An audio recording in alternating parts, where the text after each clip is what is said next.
a arrangé quelque chose dans le train à l'endroit. Donc voilà, on va voir si on peut faire quelque chose ou pas, mais ça me semble compliqué. Voilà, donc à surveiller, hein, la roue avant droit, effectivement, on a tapé là dans cette spéciale pour essayer de mécaniquer au mieux. Hein. Ouais, c'est le premier rallye en historique pour Mathieu Ardenau, le pilote français, avec Renaud Jamoul, le belge à ses côtés. Ford Escort MK2 groupe 4 là aussi.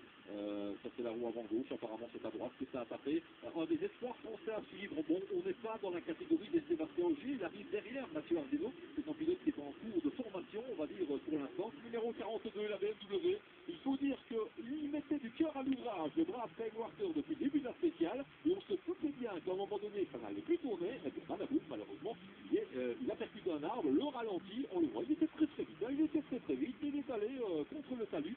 Alors on va voir et on demandera à Manu de surveiller naturellement à l'arrivée de cette spéciale, cette BMW numéro 42. Je ne pense pas que Thomas Steinbarker parle français, le moins du monde, mais ils vont surveiller. Ah, la bonne nouvelle, Steve Perez est là. On nous l'avait renseigné avant son sortie de route, et bien apparemment ce n'est pas le cas, et c'est une excellente nouvelle. La Lancia Stratos HS ici, et ça est très très très bien. La souffert effectivement à l'avant, on remarque bien des morceaux de carrosserie en moins. Alors là, on est en plein dans l'époque des groupes 4, donc avant le groupe B, Lancia avait développé cette machine de guerre véritablement pensée pour la course, c'est de Lancia Stratos avec un moteur V8 Ferrari absolument magnifique. Ouais, très très bien, c'est vraiment partout, même là d'ailleurs. Bah là on a un peu trahi la voiture, quoi.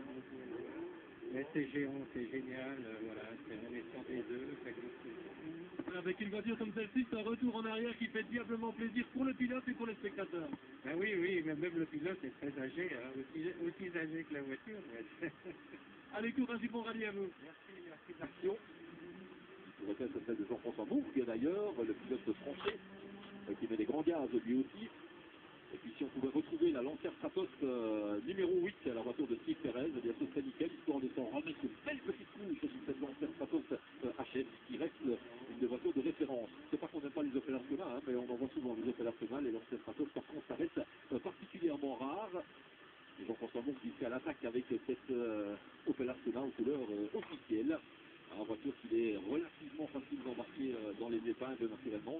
Le pilote français qui a pris l'habitude de participer à ces Legends de Spa revoir 6, la Lancia Stratos, le bonheur intégral, bien évidemment en dépit de cette calandre rectifiée lorsqu'il est sorti de la route ce matin. Steve Perez apparemment, il a tapé de face, semble-t-il, mais la voiture roule, c'est le principal.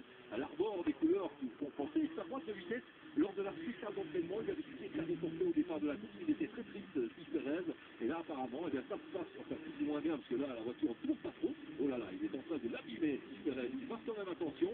Le capot moteur, le moteur est à l'arrière, en position centrale arrière sur cette voiture. Le capot moteur qui se lève vers l'arrière. Attention que tout ça reste bien fermé. Mais une voiture absolument exceptionnelle. Et c'est franchement, pour vous montrer des trucs sur les directs, sur les Legends de Spa, parce que les amateurs de l'histoire du championnat du monde des rallyes, eh bien, généralement, ils doivent avoir les 3 semaines pour voyant ça. Et le jour du coup, on nous voit vraiment, vraiment pas souvent, simplement parce que très onéreux à la chambre, bien évidemment. On n'a pas eu de fou de Lancia Stratos, de vrai Lancia Stratos. Et là, je peux vous dire que Steve Perez, c'est bien d'avoir son commentaire à l'arrivée. À mon avis, il va trouver la spéciale un peu cassante par rapport à cette Lancia. Bon, ça m'alingue un peu dans tous les sens, forcément. Donc pour lui, c'est pas évident du tout, du tout. Et on a Craig Baxter qui est à l'arrivée maintenant après avoir tapé avec sa BMW. Manu, si vous avez des nouvelles de Thomas Steinbarker, le pilote allemand, quel est l'état de cette BMW, on va pouvoir vérifier cela, alors que c'est la numéro 34 qui est prêt à prendre le départ. Et pas mal de fumée apparemment à l'arrivée là-bas. Voilà, le numéro 34, ici, c'est la voiture de Félix-Marie Brasseur. Alors lui, on le connaît également dans d'autres secteurs, notamment celui de l'équitation et des courses d'attelage. Alors, l'équitation des chevaux, mais pas Brasseur. Cela, c'est plutôt des chevaux crotins. Sauf qu'une fois par an, eh bien, l'ami Félix se fait plaisir à Félix-Marie avec son fils, Jean Félix Brasseur.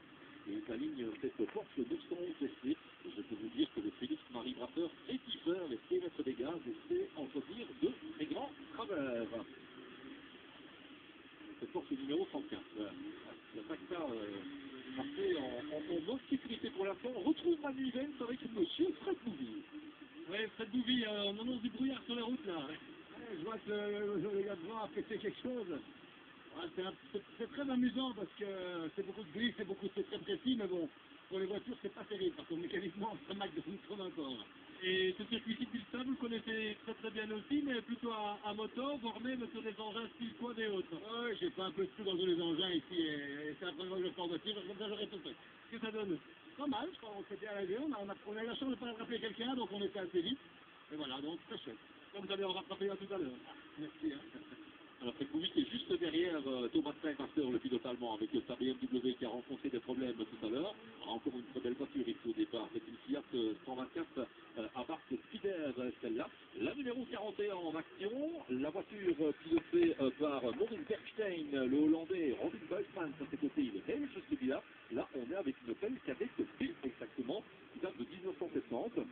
Vous pouvez remarquer également dans le commentaire de Fred Bouvier l'expression « ça marque comme dans un port ». Eh bien, on la retiendra particulièrement, cette expression, tout ça pour dire qu'effectivement, il y a des choses un peu cassantes sur cette spéciale show 2005. Les pilotes ne savaient pas trop quoi en penser. Eh bien, je pense qu'ils ont découvert maintenant cette spéciale show. Au 41, ici, qui en profite, Maurice Bergstein, qui nous assure un super spectacle.